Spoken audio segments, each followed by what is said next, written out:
We will discuss the topic with the guest of our broadcast, Rostislav Gольцman, journalist, head of the International Relations Committee of the Union of Journalists of Israel, has joined our broadcast. Greetings to you. Hello. Hello, and hello, dear viewers.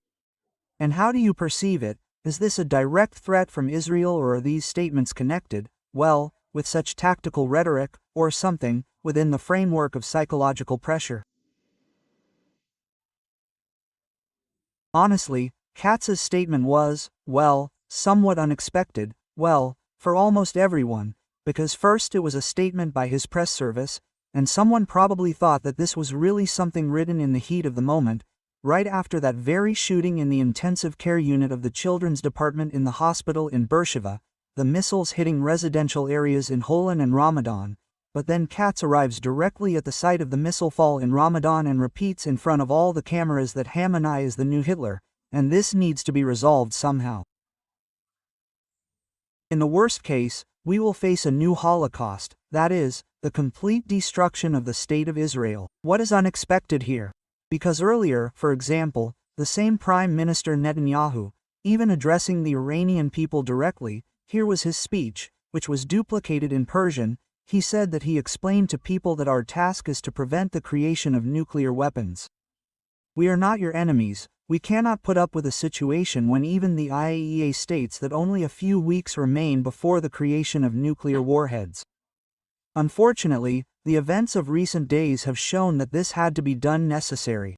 Imagine the same fall of a missile, but not with a warhead, which has a capacity of a ton in the spent equivalent. If it were a nuclear warhead, it really would have been, well, to put it mildly, the state would have simply perished. This is not an exaggeration, especially since several such missiles fell. No system, unfortunately, provides 100% protection. But there has never been a statement that the goal of the Israeli operation is to change the regime in Tehran. That is, of course, Israel, for obvious reasons, has fought and is fighting Iran's influence in the region. For example, of course, in recent years a serious blow has been dealt to the countries of the so-called Shiite Crescent, which, to our delight, stretches from Beirut to Sana'a, but Hezbollah was routed in Lebanon, but the regime in Syria changed. Indeed, blows are being dealt to the Houthis, in Yemen. And, in fact, at the present moment, Iran is left alone. But, I repeat once again, the goal has never been to change the regime. Regime change can only be a question for the Iranian people themselves. Therefore, it really was a complete surprise. Are there any grounds for this? But there are grounds, of course. It is clear that in such a situation the regime will not be able to wage, let's say, a war on two fronts, that is, continue the confrontation with Israel and fight its, let's say, internal enemies. Even the local police, which until recently took on the task of maintaining order and Sharia norms in their areas, they have also retreated.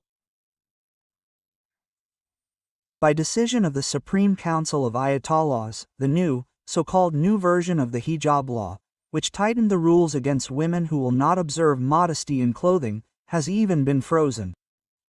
These are also indicators, and most importantly, I think this is important for Ukraine as well. Israel has dealt a serious blow to the military infrastructure. Shaheeds are no longer produced there. An indicator of this is that 250,000 workers from North Korea have been urgently called to the only plant producing Shaheeds in the Russian Federation, that is, there are no supplies from Iran. But once again, these are all actions that, in general, were envisaged. But, in general, Kate's statement about, well, otherwise for example, cannot understand it, that the regime itself must be changed, this is still big news. And we still have disputes here among our political scientists and, military specialists. Still, this is a somewhat unexpected turn, especially since America first condemned us for starting the operation. Not loudly, but condemned. And although these were Trump's words, that there are 60 days, after which it is possible to move on to retaliatory actions, if within 60 days there is no diplomatic solution, and after that, the Americans themselves say something there,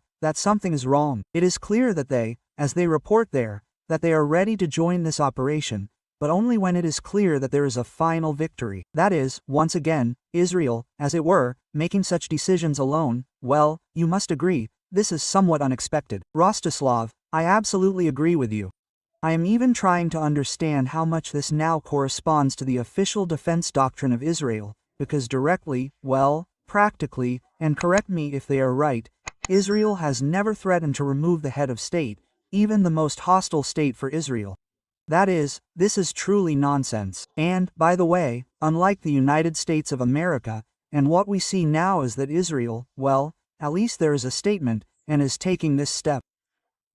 We receive such a statement, and the United States of America, in particular, Donald Trump, his representatives, say that yes, within 2 weeks Trump will think about whether to strike Iran, but will try to somehow talk, agree, something diplomatically, as if they really swapped even in their approaches.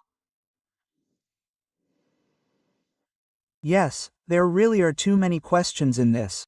Once again, to understand how serious this statement is, who is Исраэль Кац? This is not only the Minister of Defense, this is a person who is positioned as the next leader of the Likud party and, accordingly, a real candidate for the post of Prime Minister. He already tried to compete with Netanyahu in the primaries. Netanyahu won this time, but, as they say, no one is saying that this will happen in the near future. The man is really popular, first of all, in the party, but it must be said in all the polls. If there are polls of politicians' popularity, Katz, he is always among those who, in your opinion, should head the government. Netanyahu is at his own 30%, which was, say, before the operation began. Katz's rating is growing. And we need to understand how the people perceived it. So, let's say, if we look at public opinion polls, on public opinion issues we see that 70% of respondents support the operation itself. They even express joy about the results already achieved. But still, to what extent could he say this, say, bypassing Netanyahu? No, it's just impossible to believe that such a decision was made, that it was made. At least there was no report of a meeting of the narrow military political cabinet, which is authorized to make such decisions. That is, here, well, only more questions. As for our American partners, of course, they are there all the time. That is, there are daily telephone conversations between Jerusalem and Washington. Of course, Trump, he knew completely, of course, he was informed when the operation would be prepared. Moreover, as we know now, he said that he does not want and he would not like Israel to do so, but Israel said, 60 days have passed, we cannot wait. Again, this is a message that nuclear warheads will be ready very soon. Americans, American society, as polls in the United States show, they are somehow not enthusiastic about the idea that the United States will simply take part in this, as it was in its time in the war, in the Gulf, in Iraq, the introduction of troops into Afghanistan. Understand, this is a different America, which, by the way, elected Trump precisely because it needs to concentrate its efforts inside the country, and not spend money around the world. At least that's it. Therefore, well, on the other hand, what Trump said, he did not say that he would decide something in 2 weeks. A decision within 2 weeks. And the fact that a diplomatic solution is possible. We must note the same telephone conversations between Witkoff and Aragchi and the meeting between Aragchi, which we, well, I think, will take place in the very near future with the foreign ministers of France, Germany and Great Britain. That is, in no case can we say that there is no longer a possibility for a diplomatic solution.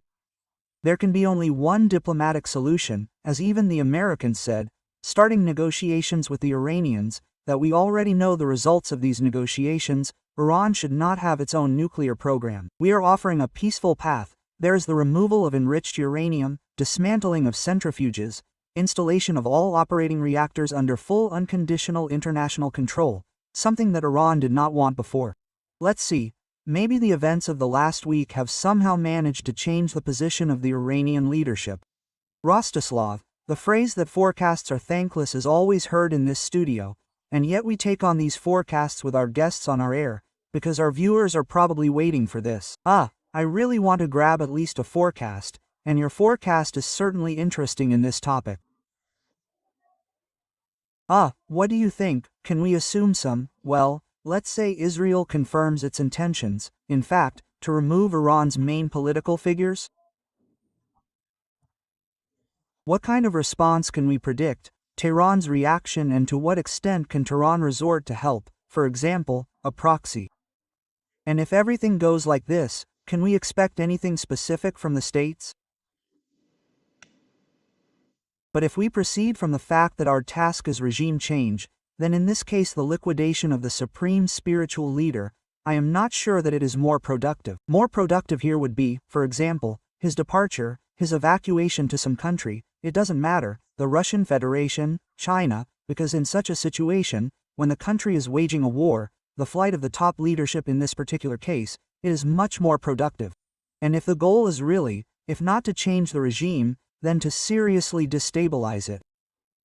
Therefore, in this case, it is physical liquidation in this particular case, and I am not sure that it is the most correct step.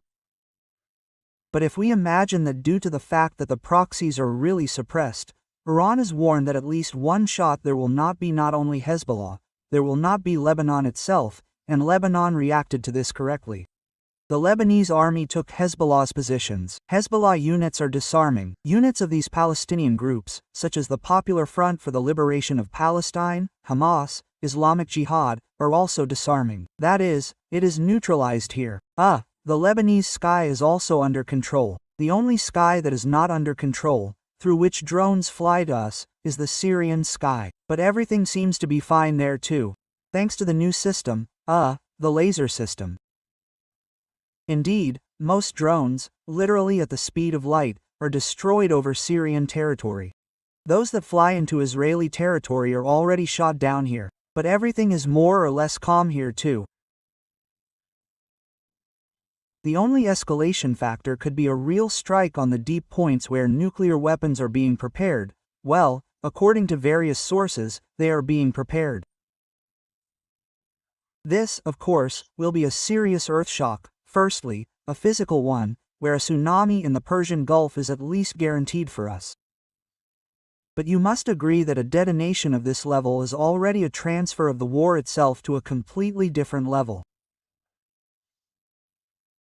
And here, the Americans will intervene. They will be forced to intervene precisely because there is no other choice. It must be said, I will not reveal a big secret, that B-52 bombers have already been in the air over Iran and feel quite comfortable there. These are the same bombers that can carry the same bombs that can penetrate any concrete barriers and explode deep below. Here's an example of such a strike. We remember how the entire Hezbollah leadership was eliminated in Beirut with exactly such a bomb, although it was some -12th floor, something like that. That is, B-52 bombers have already been in the air over Iran. Moreover, the air defense system that the Iranians are armed with, they do not pose any threat to the Israeli aviation. But we must understand that such a step must be decided upon. Of course, Israel will not do this without the full consent of the United States, because this will guarantee, of course, the transfer of the war to a completely different level. Of course, this will destabilize the Iranian regime even more. And, of course, what the Americans said earlier, why their bases remained in Syria and Iraq. Then the time will come for a ground operation. And, you know, when I studied the international reaction to this statement, Europe is very concerned. Russia, of course, also put forward its opinion that this is the kind of conflict that should not escalate. China is concerned. The United States of America nevertheless confirmed its commitment to the fact that Israel must defend itself, and in fact, it is defending itself, but called for a little more restraint. How do you assess the international reaction in general? To what extent is the international reaction now, if it is not the reaction of the United States, generally important for Israel? Unfortunately, life has taught us that it is preferable to simply not respond to the reaction of our European partners. Unfortunately, despite all the attempts, I remind you that the first visit after Netanyahu returned to the Prime Minister's chair, his very first visit was not to Washington or Moscow or Beijing, but to Paris. And he met with President Macron. And then at a joint press conference, he said those very words, the end of the era of ambiguity. We are with Ukraine, period. Quote, that's it. On the other hand, Europe did not react in any way to Israel's attempts to improve relations. After all, that is, firstly, relations are really quite smooth both with the European Union and with individual countries. But during the war in the Gaza Strip, unfortunately, if at the same time the head of the EU Foreign Policy Department traveled to Arab countries and promised them to create a joint European Arab anti-Israeli coalition. Of course, this is complete nonsense. This did not happen. But the fact is that such conversations took place, and this person personally met with the leaders of Hezbollah. After this, to perceive the same France as, let's say, an uninterested mediator, well, at least, it is difficult. Therefore, at this particular stage, unfortunately, it is unlikely that the opinion of our foreign colleagues will have any impact here. Thank you for joining the broadcast. Moreover, you expressed your opinion. It was very interesting to analyze this topic, but we will continue to follow. Rostislav Gольцman was in touch, journalist, head of the International Relations Committee of the Union of Journalists of Israel. Freedom is now WhatsApp. Find out the whole truth about Russia's war against Ukraine. The most up-to-date news first on our channel. Freedom, only what is really important to know. Subscribe, link in the description.